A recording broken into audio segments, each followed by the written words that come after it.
Okay, so we had a really gnarly storm last night and I just got home and looks like there might be a fence I have to repair and get some branches off. Okay, so I just got out here. We'll see what has fallen over.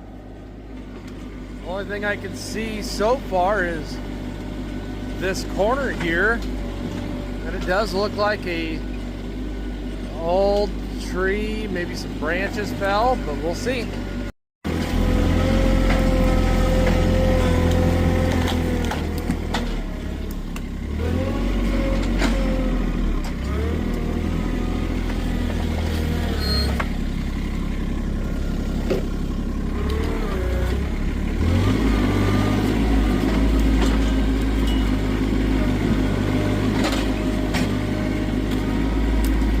Fence and the tree or branch, whatever that fell onto the fence, that branch was old and it was sitting up against some blackberry bushes.